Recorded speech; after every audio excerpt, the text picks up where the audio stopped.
अनुमति दिन्छु। समय 5 मिनेट।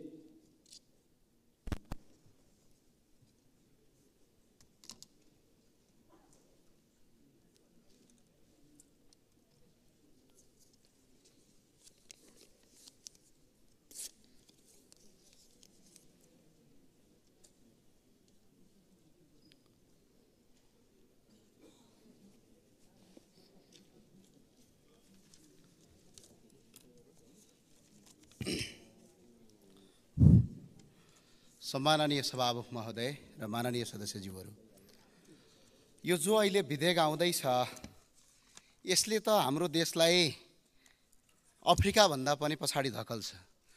भोलि सडकको किनारमा हत्या हुन्छ, मान्छेको मृत्यु हुन्छ, मान्छेलाई मारिन्छ, त्यसपछि एउटा राजनीतिक पर्चा छरिन्छ।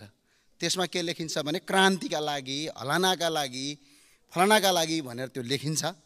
अनि त्यो पर्चाका आधारमा चाहिँ सरकारले के गर्छ भने ओहो यिनीहरू त राजनीतिक दल हुन् भनेर उन्मुक्ति दिन्छ। यो किसिमको परम्परा यदि यो देशमा बस्यो भने भोलि हामी यही संसदभित्र भएका कति माननीयको जीवन रहन्छ कि रहन्न? भोलि प्रत्येकको घर घरमा र जसरी अफगानिस्तानमा बम पड्केका छन् त्यसरी नेपालका तपाईँको बीच बजारमा बम पड्किन सुरु भए। राज्यले कानुन कमजोर बनाउने अनि राजनीतिक आस्था राखे भन्दैमा अदालतमा चलिरहेका अपराधीहरूलाई पनि छोड्ने अनि तपाईँको राजनीतिक आस्थाका आधारमा मान्छे मार्न यदि थालनी गर्ने हो भने यो देशमा भोलि कोही जीवित रहन्छ? यस्तो पनि विधेयक ल्याउन पाइन्छ? यो विधेयकले त अहिले हामी प्रतिपक्षमा छौँ, यसको मतलब यो होइन कि हामीले यो विधेयक प्रतिपक्षमा भएका कारणले विरोध गरेका होइनौँ।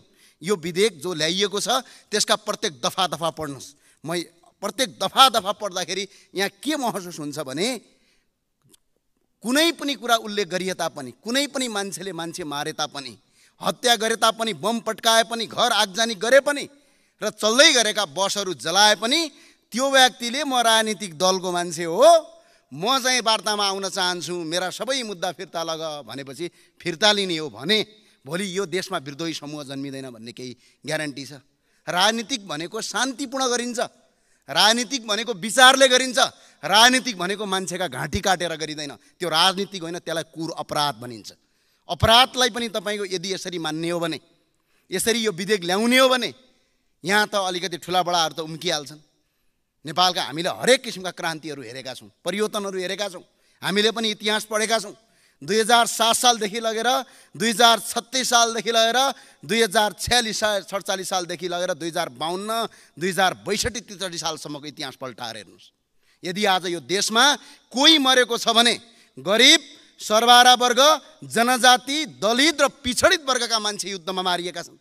चाहे त्यो सरकार पक्षबाट हुन्, चाहे त्यो विद्रोही पक्षबाट हुन्। तर राजनीतिक चनाखाहरूले, राजनीतिक गर्ने बाठाटाठाहरूले त्यसको फाइदा लगेर उनीहरूलाई मार्ने र उनको लासको सिडी चढाएर राजनीति गरेर देशलाई तपाईँको एउटा राजनीतिक नेताका रूपमा स्थापित गर्ने परम्पराले भोलि हाम्रो जीवन भविष्य सही हिसाबमा हुँदैन। कुनै पार्टीले ल्यायो, कुनै दलले ल्यायो या कुनै व्यक्तिले ल्यायो भन्ने विषयवस्तु मुख्य कुरा होइन। मुख्य विषयवस्तु के हो भने हाम्रो मात्र कुरा होइन, भोलि आउने पुस्ताको कुरा पनि हो। हामी विश्वको सबभन्दा शान्तिपूर्ण देश, भगवान गौतम बुद्धको देश, माता सीताको जन्मभूमि, भगवान शिवको आराधना केन्द्रको देश हो। यो देशमा हिंसालाई माफ हुँदैन, चाहे त्यो राजनीतिक रूपमा गरोस्, चाहे त्यो गैर राजनीतिक रूपमा गरोस्। तर यो विधेयकले के गर्छ भने हिंसालाई माफ गर्छ। यो विधेयकले प्रष्टै भनिएको छ, कुनै पनि राजनीतिक दल या कुनै समूह, कुनै उपसमूह, कुनै एउटा तपाईँको ग्याङ भनौँ, ग्याङले कुनै पनि मान्छेको हिंसा र हत्या गरेर यदि ऊ शान्ति वार्तामा आउन चाहन्छ भने उसले गरेका 7 खुन, हजारौँ खुनहरू माफ गर्ने, उसलाई राजनीतिक दलको दर्जा दिने। यदि यो परम्परा भयो भने भोलि कोही जीवित रहन्छ? आज हामी प्रतिपक्षमा छौँ, परपट्टिको बेन्चमा बसेका छौँ। हामीले उठाएको कुरा, सरकारले ल्याएको कुरा विरोध होइन। यही सरकारले ल्याउन खोजेको र हामी सबैको दबावमा ल्याउन खोजेको अहिले पनि मिटर ब्याज सम्बन्धीको विधेयकमा हाम्रो पूर्ण समर्थन छ। हामीले ती सबै कुरा सरकारको विरोध गर्नुपर्छ भन्ने होइन। तर यो विधेयक अहिले पनि तपाईँले पढ्नुभयो भने यति जघन्य छ, यति अपराधीकरण छ। यसले अहिले तपाईँहरूको कुर्सी त जोगिएला, तर भोलि तपाईँका सन्तान जोगिँदैनन्। यो कुरा स्पष्ट यहाँ लेखिएको छ। यसले मुलुक कसरी अगाडि बढ्न सक्छ? भोलि आउने पुस्ताले, भोलि तपाईँका छोरा नाति पनातीहरूले, तपाईँका सन्तानहरूले तपाईँमाथि औँला ठडाउनेछन्।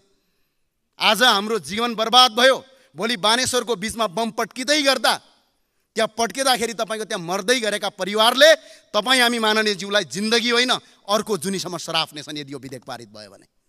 यसले मुलुकलाई सही बाटोमा अगाडि बढाउँदैन। हामी शान्तिपूर्ण छौँ, राजनीति गर्न पाइन्छ तर शान्तिपूर्ण, राजनीति गर्न पाइन्छ तर अर्कालाई नमारिकन, राजनीतिका नाममा अपराध गर्ने त्यो अपराधलाई राजनीतिकरणको रङ दिएर मुलुकलाई तपाईँको बर्बादीतिर धकेल्न पाइँदैन। र यस्ता किसिमका विधेयक ल्याउनभन्दा अगाडि त हामीले लाज मान्न पर्छ, आफ्ना छोराछोरीको भविष्य हेर्न पर्छ। हुन त अब नेताजीहरूका छोराछोरी सबै विदेश छन्, त्यो भए हुनाले यो लाज श्रम मान्नुपर्ने अवस्था छ।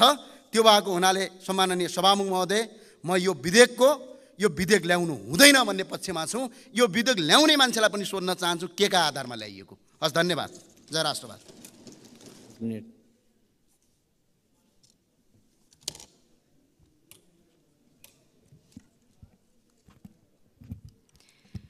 सम्माननीय सभामुख महोदय, सरकारले आज केही नेपाल ऐनलाई संशोधन गर्न बनेको विधेयक 2080 प्रस्तुत गर्ने कार्यतालिका रहेछ। तर यो विधेयक सदनमा जस्ताको तस्तै प्रस्तुत हुनु हुँदैन, म यसको विरोध गर्दछु। यो विधेयक जस्ताको तस्तै प्रस्तुत हुनु नपर्नेको धेरै कारणहरू छन्, तर म विशेष गरी 2 संवेदनशील कारणहरू प्रस्तुत गर्न चाहन्छु। पहिलो कारण, शक्ति पृथकीकरणको सिद्धान्त लोकतान्त्रिक व्यवस्थाको अपरिहार्य र आधारभूत सिद्धान्त हो र हुनुपर्छ, जसलाई नेपालको संविधानले पनि अंगीकार गरेको छ। शक्ति पृथकीकरणको सिद्धान्त अनुरूप सरकारले गरेका हरेक गतिविधि संसदप्रति उत्तरदायी हुनैपर्छ, किनकि सांसद जनताका आवाजको प्रतिनिधित्व हुन्। विधायिकाहरूले सरकारले कस्ता कानुन प्रस्ताव गर्दैछ, के संशोधन प्रस्ताव गर्ने, कुन कानुनहरू पास गर्ने, कुन नगर्ने जस्ता विषयमा सक्रियता देखाउनुपर्छ र यस्ता विषयमा गम्भीर पनि हुनुपर्दछ, गम्भीरतापूर्वक आफ्नो राय व्यक्त गर्नुपर्दछ। संसद आफ्नो नियमअनुसारले सरकारको हस्तक्षेप बिना चल्नुपर्छ, तर हाल भइरहेको संसदको अभ्यासलाई हेर्दा संसदले सरकारलाई उत्तरदायी बनाउनुको सट्टा संसद उल्टै सरकारको योजना र इच्छा अनुरूप चलिरहेको पनि भान हुन्छ। सरकारले संसदलाई बिजनेस दिने त हो, तर सरकारको पनि स्पष्ट मार्गदर्शन रोडम्याप हुन आवश्यकता छ। तर अहिले सरकारको स्पष्ट रोडम्याप देखिँदैन। त्यसैले मैले पटक यही रोस्टमबाट मैले विनम्रतापूर्वक मन्त्रीज्यू समक्ष अनुरोध पनि गरेको छु, अब अर्को अधिवेशनमा चाहिँ सरकारले कुन विधेयकहरू लिएर आउने हो, त्यो विधेयकहरू अगाडि नै अर्को अधिवेशन सुरु हुनुभन्दा अगाडि सांसदलाई जानकारी दिनुपर्छ भनेर भनेको छु। सम्बन्धित अधिवेशनमा कुन विधेयकमा काम गर्ने हो, अधिवेशन अगावै संसदहरूलाई जानकारी दिनै पर्छ, लिस्ट हुनै पर्छ। सरकारले जहिले जे पनि जसरी मन लाग्छ त्यसरी कुनै पनि सर्वमान्य सिद्धान्तको वास्तै नगरी बिजनेस दिने कुरा सार्वभौम संसदलाई स्वीकार्य हुनै सक्दैन। सरकारले बिजनेस दिँदै गर्दा विधिशास्त्रको सिद्धान्त कुल्चिन पाइँदैन। विधिशास्त्रमा कानुनहरूको वर्गीकरण हुन्छ, सबै कानुनहरूलाई एउटै डालोमा हालेर हेर्न मिल्दैन। तर सरकारले आज प्रस्तुत गर्न लागेको केही नेपाल ऐनलाई संशोधन गर्न बनेको विधेयक 2080 मा सरकारले देवानी प्रकृतिका, फौजदारी प्रकृतिका, प्रशासनिक प्रकृतिका लगायत नितान्त फरक प्रकारका कानुनहरू पनि एउटै विधेयकमा हालेर सरकारको कार्यशैलीमा कति बचपना छ भन्ने कुरा चाहिँ देखाएको भान हुन्छ। यस सँगसँगै यस विधेयकमा केही राम्रा प्रस्तावहरू पनि आएका छन्, तर केही डरलाग्दा नेपालको सार्वभौमिकता, अखण्डता र शान्ति सुरक्षालाई चुनौती दिने दफाहरू पनि प्रस्तुत गरिएका छन्। सरकारले यस्ता डरलाग्दा कानुनहरू पास गराउन नियत बस्नै यस्ता प्रकारका कानुनहरू एउटै विधेयकमा हालेर लिएर आएको हो कि भन्ने पनि आशंका उब्जिन्छ। उदाहरणको लागि एउटा म प्रस्तुत गर्न चाहन्छु। यस विधेयकको दफा 64 मा मुलुकी फौजदारी कार्यविधि संहिता 2074 मा संशोधन भन्ने शीर्षकमा शान्तिपूर्ण राजनीतिको मूलधारमा ल्याउन मुद्दा फिर्ता लिन सकिने भन्ने प्रावधान प्रस्ताव गरेको छ, जसमा कुनै पनि राजनीतिक दल वा समूहले हिंसात्मक क्रियाकलाप सञ्चालन गरिरहेकोमा ती समूहलाई मूलधारमा ल्याउन राजनीतिक सम्झौताको माध्यमबाट नेपाल सरकार बाधी भई दायर भएको मुद्दा जुनसुकै तहको अदालतमा विचाराधीन भएको पनि मुद्दा फिर्ता लिन सक्ने र मुद्दा फिर्ता लिन बाधा नपर्ने कुरा उल्लेख गरिएको छ। कुनै राजनीतिक दल वा समूहले जतिसुकै हिंसात्मक कार्य गरेको किन नहोस्, मूलधारको राजनीतिको लागि विधिको शासन भन्दा पनि माथि गएर अझ भनौँ अदालतको कार्यक्षेत्रमा प्रवेश गरेर अदालतलाई पनि टेकेर सरकारले मुद्दा फिर्ता लिन सक्ने प्रशस्त ढोका खोलिदिएको छ। सरकार आफैले यो नेपालको शान्ति सुरक्षा विरुद्धको कानुन कसरी प्रस्ताव गर्न सक्छ? म सम्माननीय सभामुख मार्फत मन्त्रीज्यूसँग प्रश्न गर्न चाहन्छु। यो संविधान विपरीत विपरीत छ र यस्तो संविधान विपरीतको कानुन विधेयकको बिचालेर पास गराउने नियतले सरकारले प्रस्ताव गरेको कति पनि ठिक भएन।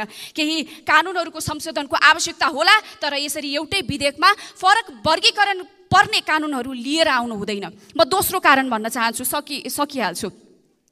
यस विधेयकमा कुल 80 वटा ऐनहरू विभिन्न दफा संशोधनको लागि लिएर आइएको छ।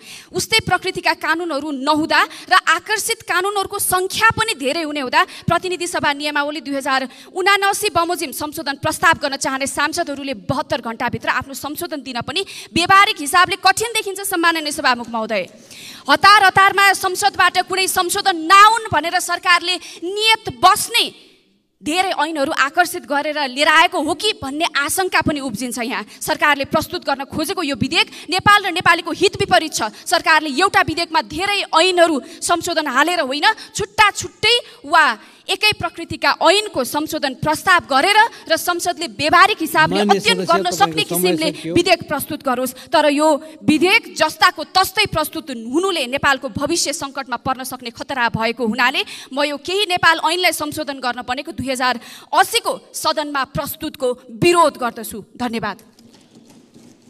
माननीय सदस्यहरू, अब उक्त विधेयकलाई प्रस्तुत गर्न अनुमति माग्ने प्रस्तावमाथि विरोधको सूचना दिनुहुने प्रस्तावक माननीय सदस्य श्री सुमना श्रेष्ठलाई उक्त विरोध